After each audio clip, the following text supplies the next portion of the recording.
تو یہ حق ہے، اس کو قبول کیے بغیر کچھ بھی نہیں ہو سکتا۔ آراف میں آپ نے پڑھا، اہل مکہ نے کہا ہمیں یہ معجزہ دکھاؤ، یہ معجزہ دکھاؤ، یہ معجزہ دکھاؤ۔ اللہ نے جواب میں کہا ہے نبی صلی اللہ علیہ وسلم ان سے کہہ دیں میں قرآن لایا ہوں، جس کو قبول کرنا ہے کر لے، نہیں کرنا دس از یور اون ڈیسیژن۔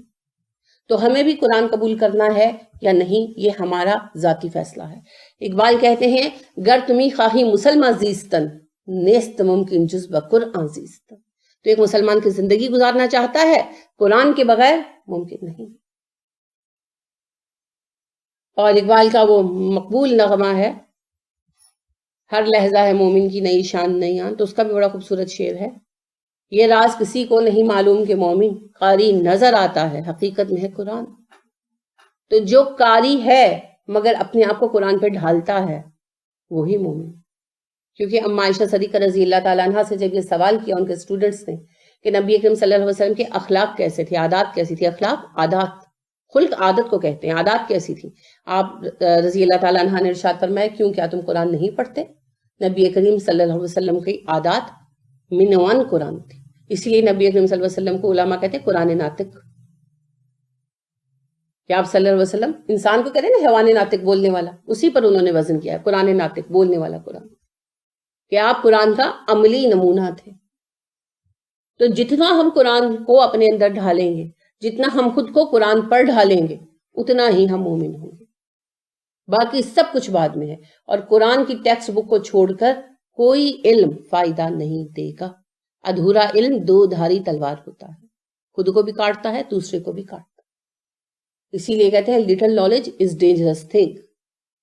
تو لٹل نالج کے طرف مت جائیں، شارٹ کٹ مت اپنائیں، راستہ تھوڑا سا لمبا ہے لیکن قرآن کا علم حاصل کریں، پھر آپ کو ساری چیزیں فائدہ دیں گی۔ یہی اللہ نے کہا، اور یہ قرآن سب کے لیے ہے۔ الناس میں چرواہے بھی آتے ہیں، الناس میں ٹرک ڈرائیور بھی آتے ہیں، الناس میں سائنٹسٹ بھی آتے ہیں، الناس میں پوری دنیا ہے، ہر بندے کے لیے ہے قرآن۔ قرآن میں کوئی ایسی چیز نہیں ہے جسے سمجھنا ایک عام انسان کے لیے مشکل ہو۔ لہٰذا آپ دیکھیے صحابہ کرام رضی اللہ عنہم علیہم اجمعین جو تھے کتنا پڑھے لکھے تھے، کتنی ڈگریاں لی ہوئی تھی؟ نہیں تھے نا۔ اور اکثر لوگ تو لکھنا پڑھنا نہیں جانتے تھے، مگر قرآن سمجھ آ گیا نا۔ پھر ایک اور دلچسپ بات ہے، مکہ والے پھر نسبتاً پڑھے لکھے تھے اور دنیا سے واقف تھے۔ جو زیادہ پڑھے لکھے نہیں بھی تھے نا، یعنی بالکل لکھنا پڑھنا بالکل بھی نہیں جانتے تھے، کم از کم دنیا سے واقف تھے، کیونکہ ٹریڈرز تھے نا، جاتے تھے، تاجر تھے، ترقی یافتہ قوموں سے ملے ہوئے تھے، رومیوں سے ملے تھے، ہندوستانیوں کے ساتھ آنا جانا تھا، شام عراق ان کے عام چکر لگتے تھے، سال میں 2 چکر لگتے تھے، تو لہٰذا دنیا دیکھ رکھی تھی۔ مگر ان میں سے کتنوں نے اسلام قبول کیا آغاز میں؟ چند ایک نے، اور فوراً پوری قوم کون سی اسلام لائی تھی؟ مدینہ والے، چرواہے۔ مدینہ والے اپنے پیشے کے اعتبار سے گوالے اور چرواہے اور کسان تھے، 3 ان کے ہاں کام پائے جاتے تھے، کھیتی باڑی، جانوروں کی پرورش کرنا، گلہ بانی، اور ان کا دودھ بیچنا۔ تو گوالے، چرواہے اور کسان، اور چونکہ ان کا کام ایسا تھا کہ زمین سے جڑے ہوئے تھے تو مدینے سے باہر جانا بھی بہت ریئر تھا، صحیح دیہاتی لوگ۔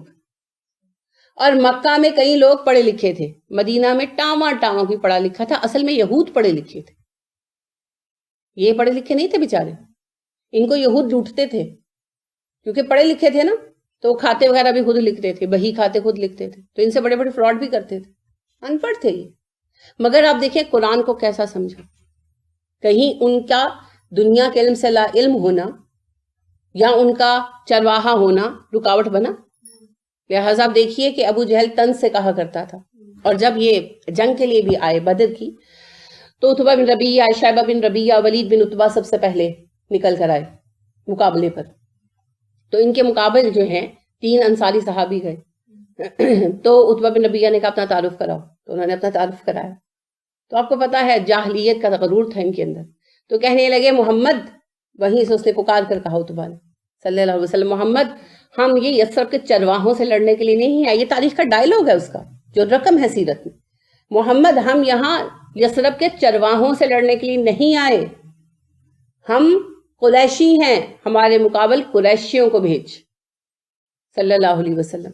تو آپ صلی اللہ علیہ وسلم نے اشارہ کیا، انصاری صحابی پلٹ آئے، اور پھر آپ کے حکم سے حضرت حمزہ رضی اللہ عنہ، عبیدہ بن حارث رضی اللہ عنہ اور علی رضی اللہ عنہ نکل کر گئے. اور پھر عتبہ نے سوال یہی کیا تم لوگ کون ہو، تعارف کراؤ. تو انہوں نے کہا حضرت حمزہ رضی اللہ عنہ نے میں حمزہ ہوں، یہ عبیدہ ہیں اور یہ علی ہیں.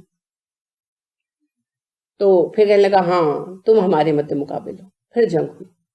یعنی اس حد تک وہ انصار کو حقیر سمجھتے تھے ان کے پروفیشن کی وجہ سے.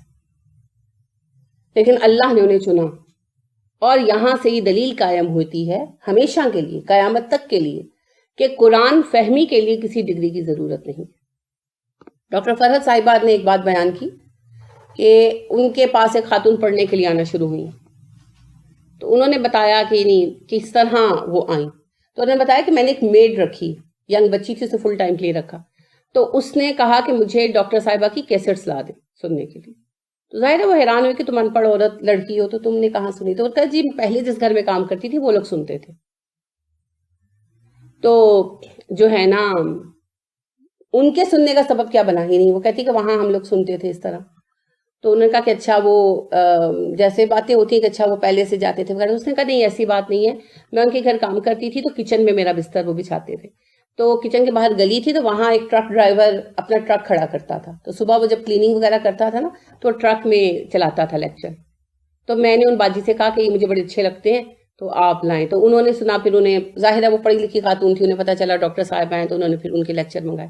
اب دیکھیے ایک ٹرک ڈرائیور کی وجہ سے 2 فیملیز کو خیر ملی، بلکہ 3 کو. وہ بچی بھی تو کہیں بیاہ کر جائے گی نا، اس کا بھی تو خاندان بنے گا. اب اس میں بتانا صرف یہ چاہتی ہوں کہ وہ ٹرک ڈرائیور کو قرآن سمجھنے میں کوئی دقت پیش نہیں آ رہی ہے نا. تبھی تو وہ سنتا ہے ڈاکٹر صاحبہ کے لیکچر، سمجھ آتی ہے تو سنتا ہے نا، ورنہ پھر گانے سنے بیٹھ کر. تو قرآن کو سیکھنے میں کوئی چیز رکاوٹ نہیں ہے، لہٰذا قرآن الناس کے لیے ہے. تو ہمارے یہاں جو ایک عام غلط فہمی لوگوں میں پائی جاتی ہے کہ قرآن علماء کی سمجھنے کے لیے ہے، یہ سب سے بڑا جھوٹ ہے جو اللہ پر باندھا گیا. کیونکہ اللہ بار بار کیا کہتے ہیں، لقد یسرنا القرآن للذکر فہل من مدکر. ہم نے قرآن کو نصیحت کے لیے آسان کر دیا ہے، کوئی ہے اس کو سمجھنے والا؟ تو اللہ نے قرآن کو آسان کیا. اب جب ہم قیامت کے دن کھڑے ہو کر ہم میں سے لوگ کہیں گے، ہماری ہی قوم میں سے، پاکستانیوں میں سے، کہ جی قرآن اس لیے نہیں پڑھا اللہ جی ہم سمجھ نہیں سکتے تھے. تو اللہ کریم کہیں گے اچھا کس نے کہا؟ میں نے قرآن میں کہا، میں نے اسے آسان کیا ہے. تمہیں میری بات پر اعتبار نہیں آیا اور دوسرے کی بات پہ اعتبار آیا. تمہارا رب کون ہے؟ وہ کہ میں. کہاں جائیں گے تب ہم؟ اور وہ کہاں جائیں گے جو یہ بات پھیلاتے ہیں؟ اور یہ بات صرف ان پڑھ لوگ نہیں، بڑے بڑے پڑھے لکھے لوگ. یعنی میرے ایک عزیز ہیں انجینئر ہیں، وہ مجھے یہی بات کہنے لگے، سینئر انجینئر ہیں اور پنجاب کے جو ہے روڈ ڈپارٹمنٹ میں وہ بہت اچھا عہدہ ہولڈ کیے رہے ماشاءاللہ، اور بڑی عزت سے ریٹائرڈ ہوئے. اور ان کا یہی تھا کہ میں قرآن ہم سمجھ نہیں سکتے، اس لیے یعنی ہمیں تو فالو کرنا ہے کسی نہ کسی کو. تو میں نے ان سے کہا یہ آپ کو کس طرح آپ مجھے یہ بات کہتے ہیں؟ آپ انجینئرنگ سمجھ سکتے ہیں اور آپ قرآن نہیں سمجھ سکتے، یہ کیسے ممکن ہے؟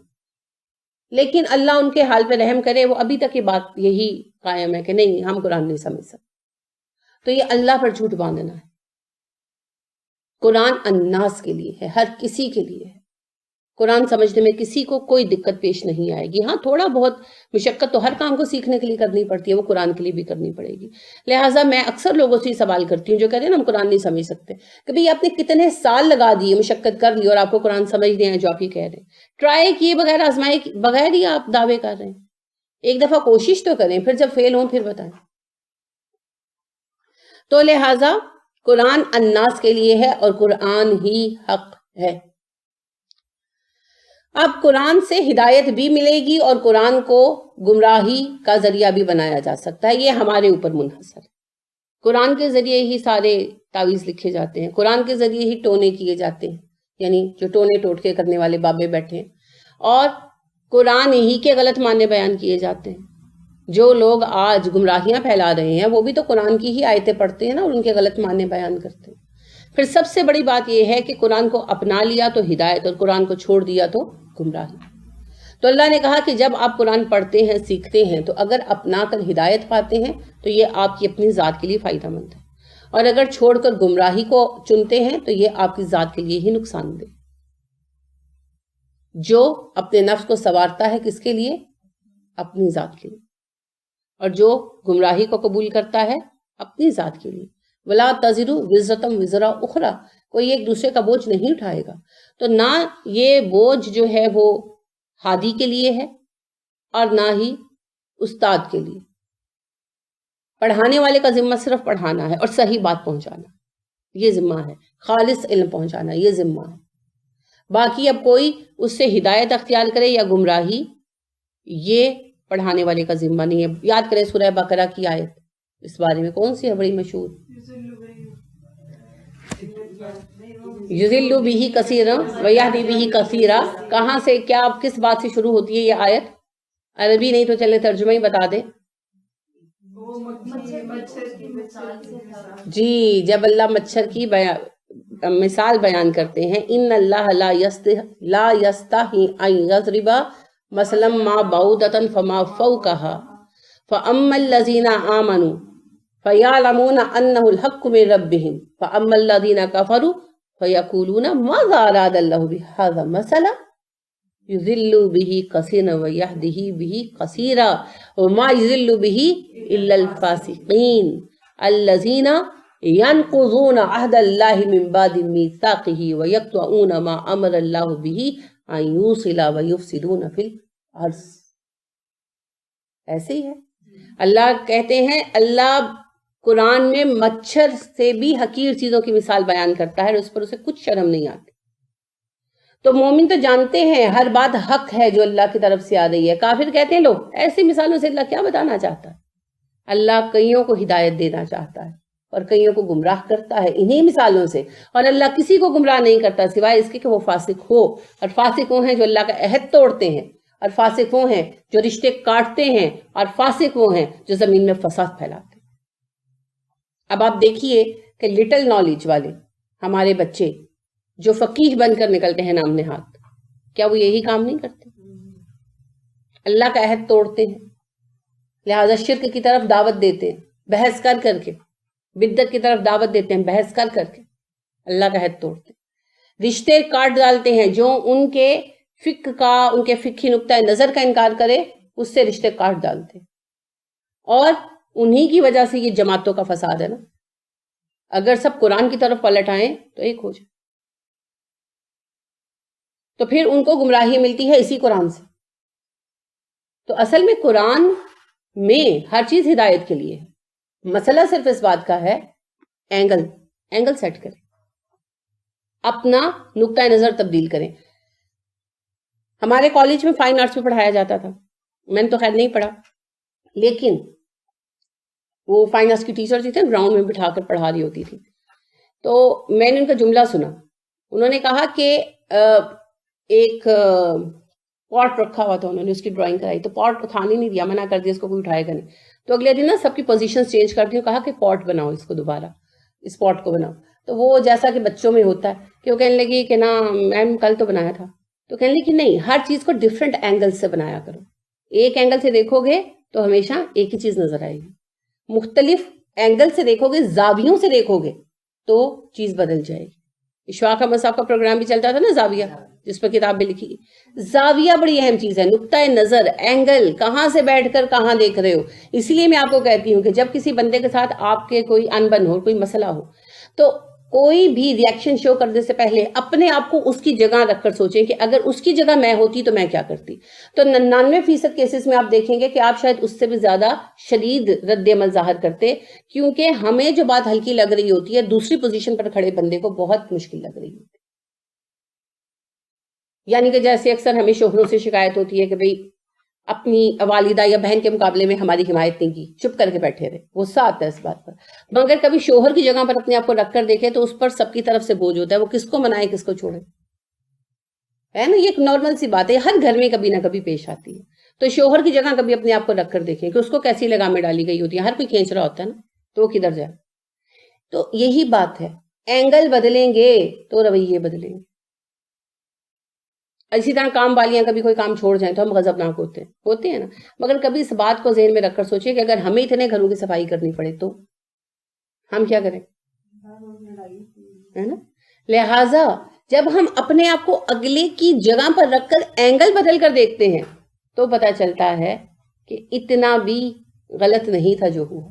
بہت دفعہ زندگی یہی بات ہے, سارا معاملہ اینگل کا ہے. قرآن کتاب ہدایت ہے, سراسر کتاب ہدایت ہے, مگر لوگ اسی سے گمراہی نکال لیتے ہیں. کس طرح؟ صرف اینگل بدل کر. جیسے ایک موٹی سی بات ہے, قادیانیوں نے مرزا غلام محمد قادیانی کو نبی مانا, اور جو بھی سارا آپ کو پتہ یہ سلسلہ. تو نبی کریم صلی اللہ علیہ وسلم کا نام احمد جو قرآن میں آیا, انہوں نے دعویٰ کیا کہ جی غلام احمد کا نام احمد ہے. اب اس بات کی کوئی دلیل, کوئی چھان پھٹک کچھ نہیں ہے, بس ایک بیکار بات لے کر انہوں نے اپنے آپ کو علیحدہ کر لیا مسلمانوں کی جماعت سے.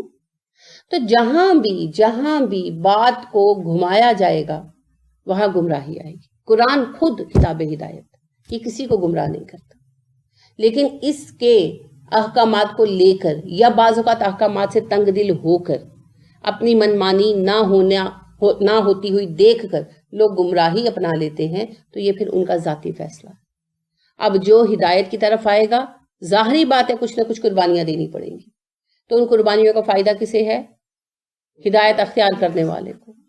اور جو گمراہی کی طرف جائے گا, دنیا میں مزے کرے گا, ہو سکتا ہے نہ بھی مزے ملے, یہ تو حالات پر منحصر ہے. بہرحال وہ دنیا کمائے گا, فائدہ اٹھائے گا, اور آخرت میں اس کے لیے سزا ہے. تو سزا کس کے لیے ہے؟ صرف اسی کے لیے, کسی دوسرے کے لیے نہیں ہے, الا یہ کہ کسی دوسرے نے اسے دھکیلا ہو, وہ ایک پھر علیحدہ معاملہ ہے.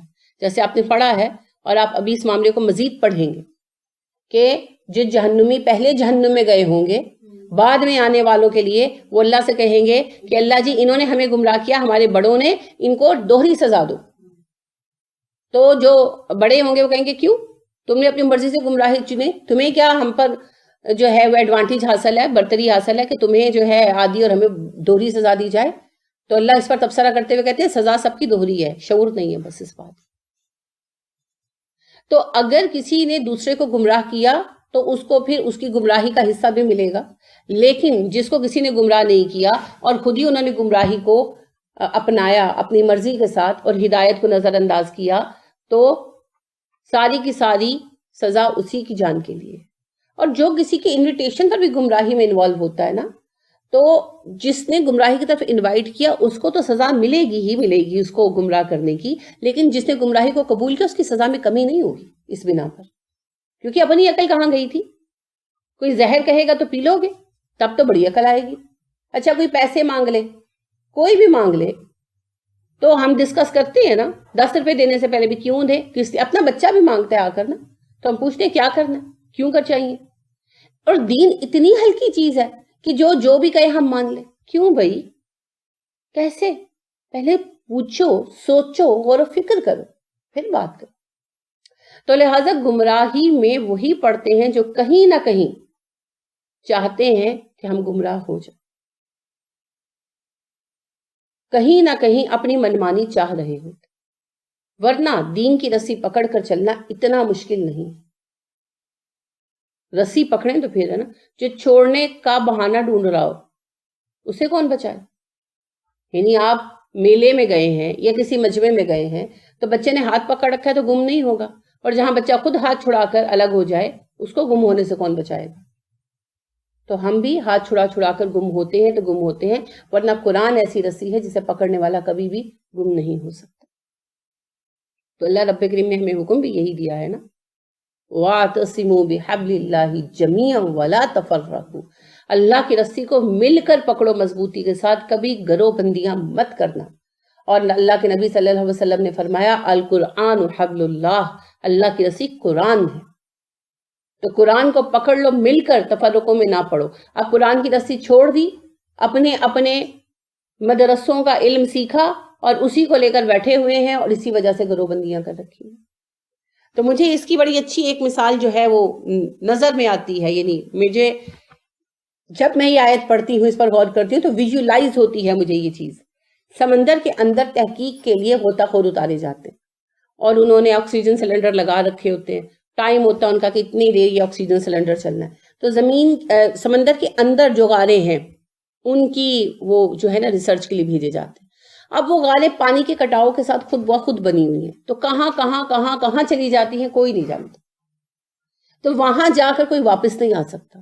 تو وہ یہ کرتے ہیں کہ بڑا باریک مضبوط فائبر ان کو دے دیتے ہیں، جو اوپر کشتی کے ساتھ بندھا ہوتا ہے اور نیچے ان کی بیلٹ کے ساتھ لگا ہوتا ہے، گچھی لگی ہوتی ہے اور بڑی مضبوط باندھی جاتی ہے. وہ کھلتا جاتا ہے اور وہ جاتے جاتے ہیں، وہ کھلتا جاتا ہے اور وہ جاتے جاتے ہیں. انہوں نے ایسٹیمیٹ کیا ہوتا ہے کہ اتنا سلنڈر میں آکسیجن ہے، اتنا ٹائم ہے، تو اتنا ان کا اندر فاصلہ طے ہوگا رفلی. تو اس اعتبار سے ہی وہ دھاگا ان کے ساتھ اتنے ہی میٹر وغیرہ انہوں نے باندھا ہوتا ہے. تو جہاں ان کا وہ سلنڈر انڈیکیشن دینا شروع کر دیتا ہے کہ بس اب واپسی کا سفر کر لو، اب تمہارا آکسیجن ختم ہو جانا، تو وہ پھر وہاں سے واپس مڑتے ہیں. تو وہ پھر اس ڈوری کو لپیٹتے جاتے ہیں اور نکلتے آتے ہیں. اگر وہ ڈوری کٹ جائے تو وہ ہمیشہ کے لیے وہیں پر رہ جائے، کبھی باہر نہ آ سکے، کیونکہ ان راستوں کو کوئی نہیں جان سکتا، کوئی وہاں نشان منزل نہیں. وہ ڈوری ہی ہے جو انہیں واپس کشتی تک پہنچاتی. تو جس طرح اس غوطہ خور کے لیے وہ ڈوری ضروری ہے، اسی طرح اس دنیا کی بھول بھلائیوں میں ہمارے لیے قرآن کی ڈوری ضروری ہے. جہاں ہم نے قرآن کی ڈوری کو چھوڑا یا کاٹا، وہیں ہم لوگ رہ جائیں گے اور نکل نہیں پائیں گے. تو غوطہ خور اس ڈوری کی حفاظت اپنی جان کی طرح کرتے ہیں، کیونکہ وہ جان ہے نا اس میں، وہ جیسے جادوگر کی جان طوطے میں ہوا کرتی تھی کہانیوں میں، تو اس غوطہ خور کی جان اس رسی میں ہے، اس ڈور میں ہے. وہ ڈور اس کی راستے کی ڈور نہیں، اس کی زندگی کی ڈور ہے، جیون کی ڈور ہے. بالکل اسی طرح قرآن ہماری زندگی کی ڈور ہے، ہماری جیون کی ڈور ہے. کس زندگی کی؟ اینڈ لیس زندگی کی، جنت میں ملنے والی یا جہنم میں ملنے والی زندگی. انا للہ، اللہ نہ کرے ہم جہنم میں جائیں، مگر یا جنت یا جہنم. زندگی تو اینڈ لیس ملنی ہے. کسی کے پاس یہ چوائس نہیں ہے کہ اللہ جی میں نے اٹھنا ہی نہیں ہے. کوئی یہ نہیں کہہ سکتا جاؤ میرے سر پہ یہ باجے نہ بجاؤ، میں نہیں اٹھوں گا. سور بجایا جائے گا نا، ایک قسم کا باجا ہی ہوتا ہے، تو اس کی آواز سے سب اٹھ جائیں گے. کوئی یہ کہہ سکتا ہے کہ مجھے مت اٹھاؤ میں نے نہیں اٹھنا؟ سب کو اٹھنا پڑے گا، سب کو جاگنا پڑے گا، سب کو جانا پڑے گا. تو اس روز زندگی سب کو ملے گی، اینڈ لیس زندگی جس نے کبھی ختم نہیں ہونا، حیات جاویداں سب کو ملنی ہے، اس میں موت کبھی نہیں آنی. اب یا وہ جنت میں ملے گی یا وہ جہنم میں ملے گی، اس کا انحصار ہم پر ہے. اور ہم جنت کو جانا چاہتے ہیں تو صرف ایک ڈور ہے جو لے جا سکتی، قرآن. تو یہ اتنی ہی اہم ہے ہمارے لیے یہ ڈور، جتنی سمندری غوطہ خور کے لیے وہ رسی ضروری ہوتی ہے، وہ ڈور ضروری ہوتی ہے جو اس کے ساتھ لگی ہوئی ہوتی ہے. ٹھیک ہے، تو ہمیں اسی طرح اس کی حفاظت کرنی ہے جیسے غوطہ خور کرتے ہیں. وما انا علیکم بوکیل، میں تم پر ذمہ دار نہیں بنایا گیا، نگران نہیں بنایا گیا. یعنی نبی کریم صلی اللہ علیہ وسلم کا اور تمام انبیاء کا سٹیٹس یہ نہیں تھا کہ کسی کو جبرن مسلمان کرے. ہاں جب کوئی مسلمان ہو جائے گا تو پھر قانون پر عمل کروانا ذمہ داری ہے اتھارٹیز کی، لیکن اگر کوئی مسلمان نہیں ہوتا تو اس کو ڈنڈے مار کر مسلمان کرانا ہمارا کام نہیں ہے. آپ صلی اللہ علیہ وسلم کا نہیں ہے تو پھر ہمارا تو بالکل ہی نہیں. یعنی آپ نبی تھے نا، اگر کسی کو یہ سٹیٹس دیا جاتا کہ جوتے مار مار کے مسلمان کر دو تو وہ نبی کریم صلی اللہ علیہ وسلم ہوتے. جب آپ کو یہ اختیار نہیں ملا تو ہم کون ہیں؟ ہمارا کام ہے تعلیم دینا، تربیت دینا، پیغام پہنچانا. اب اس کے بعد راستہ چننے کا ہر کسی کو حق ہے، وہ جو راستہ چننا چاہے، ہم ان پر داروغہ نہیں بنائیں گے. ٹھیک ہے. ہاں جو مسلمان ہو جائیں پھر اسلامی حکومت ان پر قید و بند رکھتی ہے. یعنی جیسے نماز لازم پڑھنی ہے، گھر سے نکلنا ہے پردہ کر کے نکلنا ہے، یہ ذمہ داریاں حکومت کی ہیں، یہ انڈیویجول ہماری نہیں ہے. انڈیویجول لیول پر پھر ہم صرف بلاغ کر سکتے ہیں، ڈنڈے نہیں مار سکتے. اسلامی قوانین کا نفاذ کس کا کام ہے؟ حکومت کا کام، اتھارٹی کا کام. ہم چاہتے ہیں کہ ایسا ہو، اسلامی قوانین نافذ ہوں، اسلامی گورنمنٹ بنوائیں. ٹھیک ہے. ہم خود جا کر نہیں کر سکتے، کسی کے لیے بھی نہیں کر سکتے. جیسے پچھلے سال میں کسی دیہات میں ایک مولوی صاحب نے ایک جوڑے کے رجم کا حکم دیا. اب مجھے نہیں پتا آیا وہ جوڑا واقعی زانی تھا یا نہیں تھا، یہ تو کیس کے اوپر ڈیپینڈ کرتا ہے، وہ تفصیلات تو اخبار میں نہیں آتی. لیکن بات یہ ہے کہ ان مولوی صاحب کو حق نہیں ہے، یہ حق عدالت کو ہے یا عدالت کے آتھورائزڈ بندے کو ہے. پہلے ملک میں قانون تو نافذ کراؤ. جب ملک میں یہ قانون پریویل کرے گا پھر حکومت طے کرے گی کہ سزا کا فیصلہ کون کرے گا. ایسے تھوڑی ہے کہ اٹھ کر جس کو چاہا رجم کا حکم دے دیا. حق ادائیگی ہے تحقیق کا، وہ ادا ہوا یا نہیں ہوا؟ اور ویسے بھی ہر بندہ اٹھ کر سزائیں نہیں دے سکتا. میں جانتی ہوں کہ قانون کیا ہے، لیکن میں اس کا نفاذ نہیں کر سکتی. نفاذ اتھارٹی کرے گی، عدالت کرے گی، جوڈیشری کرے گی.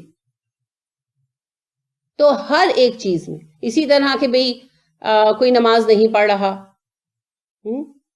تو کیا کیا جائے؟ ہم اس کو صرف سمجھا سکتے، اگر ہمارا بس چلتا ہے اس کو ساتھ لے کر جا سکتے. اب جو اسلام کا ایک اصول ہے کہ بے نمازی کو قید میں رکھا جائے، علماء کے ساتھ باؤنڈ کیا جائے، علماء اس کی تربیت کریں، وہ سب حکومت کروا سکتی ہے، وہ ہم نہیں کر سکتے. کیونکہ اسلام کا قانون جنگل کا قانون نہیں ہے. مائٹ از رائٹ سوسائٹی نہیں بنتی اسلام سے. اسلام سے تو ایسی ڈسپلنڈ سوسائٹی بنتی ہے جیسی آپ نے تبوک کے واقعات میں دیکھی، جیسے آپ نے افق کے معاملات میں دیکھی نا. واقعی افق میں، تبوک میں جو صحابی پیچھے رہ گئے تھے ان کے بارے میں جو سزا آئی، دیکھا نا 50 دن کیسا ڈسپلن دکھایا اسلامی سوسائٹی نے. کیونکہ سب ایک اتھارٹی کے ماتحت تھے، اس اتھارٹی کی بات مانتے تھے. تو اگر ہم چاہتے ہیں سب کچھ ہو تو اسلامی قانون لانا ہوگا، اسلامی حکومت لانا ہوگی. اس کے لیے کوشش کریں، اور بنیادی کوشش پھر وہی ہے، لوگوں کے ذہن بدلیں. قرآن پڑھیں گے تبھی لوگوں کا ذہن اس طرف آئے. جب اسلامی حکومت آئے گی وہ اسلامی قوانین کا نفاذ کرائے گی. یہ میرا آپ کا کام نہیں. ٹھیک ہے؟ لہذا پہلی بات یہ کہ مبلغ مومن عام جو تبلیغ کر رہے ہیں وہ ڈنڈے مار کر کسی کو نہ مسلمان کرائیں گے اور نہ ہی ڈنڈے مار کر عمل کرائیں گے، سوائے اس کے کہ کوئی کسی پر حاکم بنایا گیا ہو. یعنی جیسے والدین نابالغ بچوں سے عمل کرائیں گے، جیسے 9 سال کا بچہ اگر نماز نہ پڑھے تو مارو، کوئی بات نہیں. یہ نہیں کہ ٹانگیں توڑ دو ہلکی پھلکی، جیسے ہم بچوں کو اسکول کا کام نہیں کرتے تو لگا دیتے، اسی طرح اس میں بھی لگا دو. نماز کے لیے اٹھاؤ، مسجد میں لے کر جاؤ. بیویاں اگر دین پر نہیں چل رہی تو شوہر ان کو دین پر چلنے کا حکمن پابند کر سکتے. جیسے آج کل یہ بڑا ایک بنا ہوا نا جی، ہم تو کہتے ہیں یہ مانتی نہیں ہے، سب شوہروں کے بھی ڈرامے ہیں. اگر بیوی پردہ نہیں کرتی شوہر حکم دے سکتا ہے بھی تم ہر حال میں پردہ کرو. یہ شوہر کا ذمہ ہے، کیونکہ نبی اکرم صلی اللہ علیہ وسلم نے کہا تم سب کے سب نگران ہو اور تم سب سے تمہارے زیر نگرانی افراد کے بارے میں سوال ہوگا. اور نبی کریم صلی اللہ علیہ وسلم نے یہ بھی کہا کہ ایسے لوگ جن سے اللہ بات نہیں کرے گا قیامت کے روز، نہ نظر ڈالے گا، نہ انہیں پاک کرے گا، نہ عرش کے سائے میں جگہ دے گا، ان میں دیوس بھی شامل ہے. اور دیوس وہ ہوتا ہے جو اپنے گھر کے بچوں اور عورتوں کو بے حیائی سے نہیں روکتا. عرف عام میں بغیرت، اردو میں اس کے لیے بغیرت کا لفظ استعمال ہوتا ہے نا. تو ایسے مرد جو ہیں ان کو روز قیامت سپیئر نہیں کیا جائے گا. اللہ ان سے بات نہیں کرے گا، ان پر نظر نہیں ڈالے گا، انہیں پاک نہیں کرے گا اور انہیں عرش کے سائے میں جگہ نہیں دے گا. تو دیوسیت جو ہے یہ بہت بڑے گناہوں میں سے، ناقابل معافی گناہوں میں سے. ٹھیک ہے؟ تو شوہر کا ذمہ ہے کہ اپنی بیوی کو دین پر رکھے، اور اس پر علماء کے فتاوی موجود ہیں، پوری سعودی کونسل کے فتاوی موجود ہیں کہ ان کے اگر بیوی کو سمجھایا نہیں مانی، ڈانٹا ڈپٹا نہیں مانی، ایک آدھ لگا دی نہیں مانی، بستر الگ کیا نہیں مانی، پھر کیا کریں؟ وہ کہتے ہیں اگر اتنی ہی سرکش ہے تو چھوڑ دو.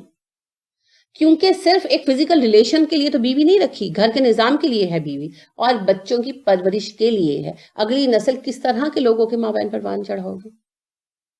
بچے تو وہی بنیں گے جو ماں سکھائے گی. لہٰذا اگر وہ اتنی ہی سرکش اور دین سے اتنی ہی دور ہے تو پھر چھوڑ دو. لہٰذا شوہروں کا ذمہ ہے بیویوں کو دین پر چلانا، چاہے بے شک وہ حکمن چلا. بچیوں کو بھی دین پر چلانا باپوں کا ذمہ ہے. ٹھیک ہے؟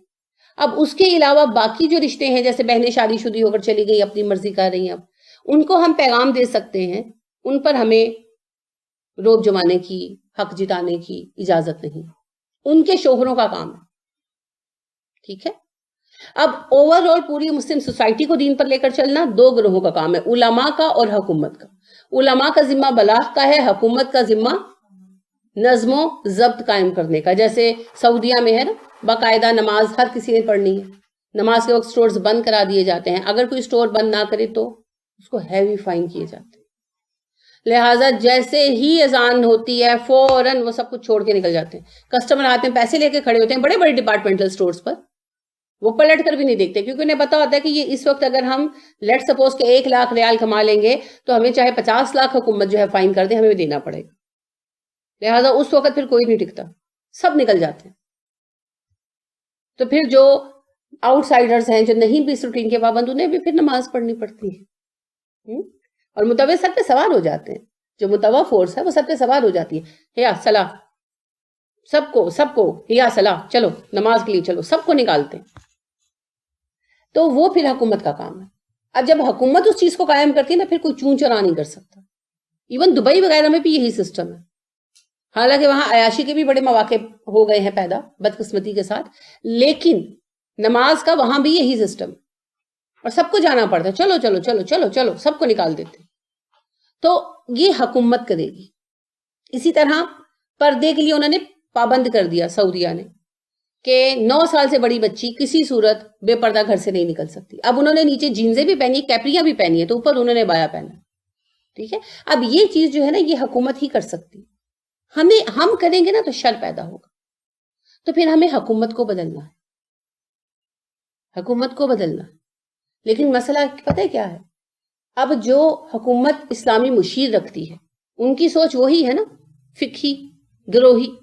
تو اب ایک آتا ہے تو وہ کہتا ہے عید میلاد النبی منع، دوسرا آتا ہے وہ کہتا ہے عید میلاد النبی سرکاری سطح پر مناؤ۔ اچھا، یہ کوئی نہیں سوچتا نماز سب کو پڑھاؤ۔ نماز پڑھنی فرض ہے، جو نماز نہیں پڑھے گا، نماز کے اوقات میں دکانیں بند نہیں کرے گا، روڈ پر پھرتا نظر آئے گا، اس کو اتنا فائن ہوگا، یہ کوئی نہیں کہتا۔ اچھا، یہ کوئی نہیں کہتا کہ سب عورتیں پردہ کر کے گھر سے نکلیں گی، اگر کوئی عورت بے پردہ نکلے گی اسے فائن ہوگا، یہ کوئی نہیں کہتا، کیونکہ اس سے ان کو کیا بینیفٹ حاصل ہوگا۔ اب قرآن کی نظر میں یہ چیزیں اہم ہیں، مگر فقہی گروہوں کے اعتبار سے ان کو جو اہم لگتا ہے وہ تو اس کی بحث کریں گے، کیونکہ وہ فقہ کے بندے ہیں، اپنے فرقے کے بندے ہیں، اللہ کے بندے بنے ہی نہیں بیچارے۔